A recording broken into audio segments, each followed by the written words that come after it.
দর্শক আসসালামু আলাইকুম। আমি শহীদুল ইসলাম সজল আমার ক্রিকটক চ্যানেলের পক্ষ থেকে সবাইকে স্বাগত জানাচ্ছি।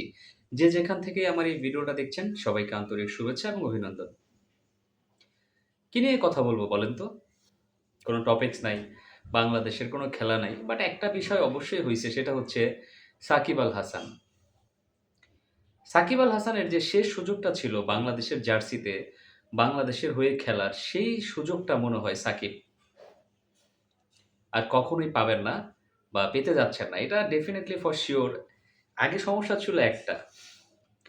আগে সমস্যা ছিল যখন বাংলাদেশের বিগত সরকার আওয়ামী লীগের আমলে ছাত্র আন্দোলন হইল, গণঅভ্যুত্থান ঘটল। সেই ঘটনার পর থেকে উপদেষ্টা কমিটি যারা ছিলেন তারা সাকিবকে খেলতে দেন নাই। কারণ হচ্ছেন সাকিব স্বৈরাচারদের দোসর ছিলেন।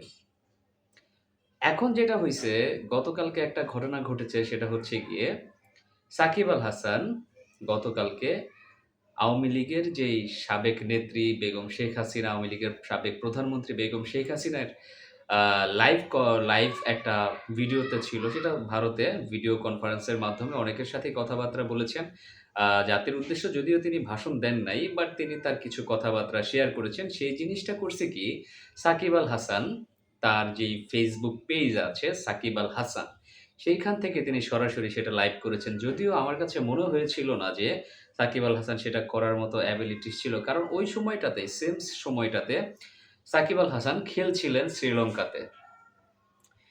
তিনি কেমন একজন মানুষ সেই খেলা শেষ করার সাথে সাথেই তিনি সেই লাইভে জয়েন করেছেন, যুক্ত হয়েছেন। তিনি সেটা শেয়ার করেছেন এবং সাথে, সাথে ইভেন কি বা গতবারের যে প্রধানমন্ত্রী ছিলেন শেখ হাসিনার সাথে তিনিও লাইভে ছিলেন। তো বিষয়টা দেখেন সাকিব আল হাসানের সামনে এখন এই যে বিএনপি সরকার বর্তমানে যে দল ক্ষমতায় আছেন, বিএনপি সরকার দেশটাকে চালাচ্ছেন, তাদের আমলেও কিন্তু সাকিবের আর খেলার কোনো সুযোগই অবশিষ্ট রইল না। কারণ সবাই এখন সাকিব আল হাসানকে এটাই বলতেছে যে সাকিব আল হাসান স্বৈরাচারের দোসর। অ্যাজ এ ক্রিকেট ফ্যান এটা কখনোই শুনতে ভালো লাগে না যে একজন ক্রিকেটার একজন স্বৈরাচারের দোসর হয়ে গেছেন বা একজন ক্রিকেটার উম এই কারণে একটা পার্টিকুলার একটা দল করার কারণে কখনোই ক্রিকেট খেলতে পারবেন না। মনে প্রাণে চাচ্ছিলাম সাকিব আল হাসান কখনো না কখনো বাংলাদেশের জার্সি গায়ে পড়ুক এবং আমার কাছে মনে হচ্ছিল যেন পরিস্থিতি অনেকটা শিথিল হয়ে আসছিল যে সাকিব আল হাসান হয়তোবা কোনো না কোনো সময়ে বাংলাদেশের জার্সি গায়ে পড়তে পারেন খুব শীঘ্রই সময়ের মধ্যে। বাট গতকালকের এই ঘটনার পরে সেটা আর হচ্ছে না। কারণ সেটা কিভাবে হবে দেখেন? সেটা হওয়া পসিবল না। সেটা হইতে গেলে একটা ওয়েতেই পসিবল সেটা হচ্ছে বাংলাদেশের বিগত যে সরকার যারা বর্তমানে ক্ষমতায় নাই, আওয়ামী লীগ সরকার, তাদেরকে আবার পুনরায় ক্ষমতায় আসতে হবে।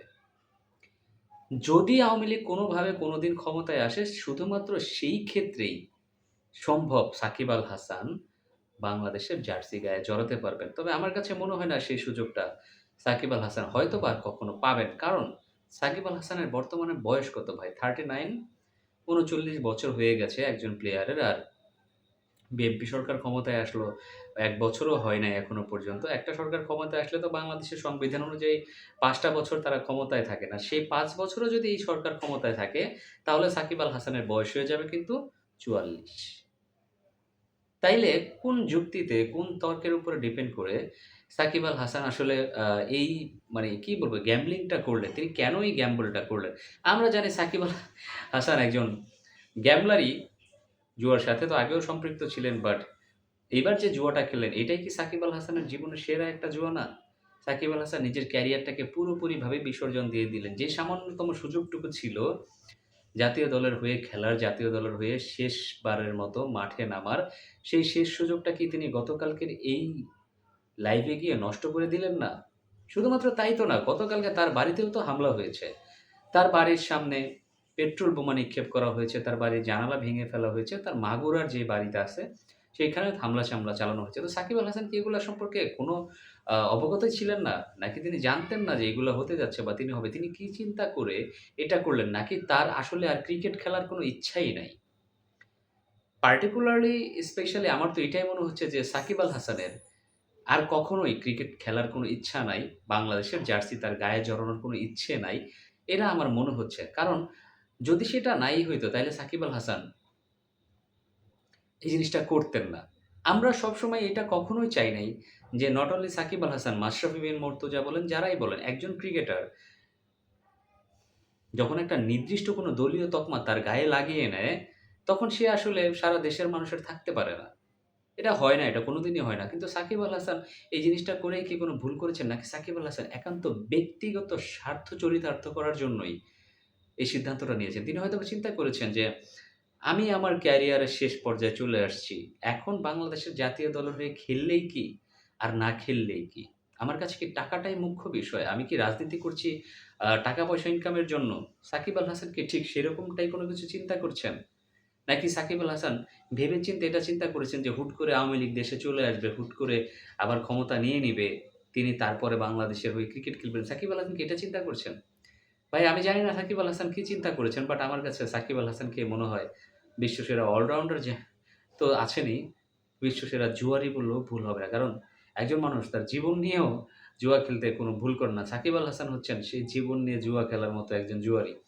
নাইলে কোটি ভক্তের মনটা এভাবে ভেঙে দিতে পারতেন না। আমি বিশ্বাস করি বাংলাদেশের অনেক, অনেক সহস্র হাজার লক্ষ কোটি ভক্ত আছেন সাকিব আল হাসানের। কিন্তু তারা হয়তোবা একটা পার্টিকুলার কারণেই সাকিব আল হাসানকে চেয়েও চাচ্ছেন না।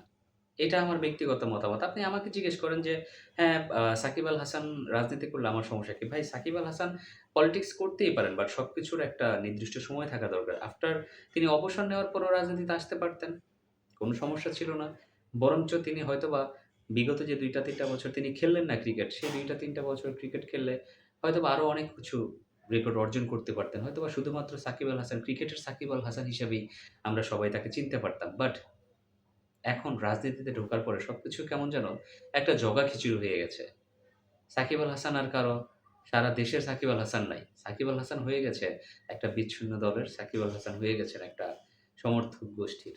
এটাই আমার কাছে মনে হয়। আর কিছুই বলার নাই। খুব ব্যথিত হয়েছি যে সাকিব আল হাসান জানি না কোনদিন পারবেন কিনা। তবে খুব ইচ্ছে ছিল সাকিব আল হাসানকে শেষ বাংলাদেশের জার্সিতে দেখার। কিন্তু সেই শেষ সুযোগটাও সাকিব আল হাসান আমাদেরকে হয়তোবা আর দিলেন না। দর্শক আপনার ব্যক্তিগত মতামত আশা করছি আপনি আপনার ব্যক্তিগত মতামত অবশ্যই কমেন্টস বক্সে জানাবেন। সবাই ভালো থাকবেন, সুস্থ থাকবেন। আসসালামু আলাইকুম।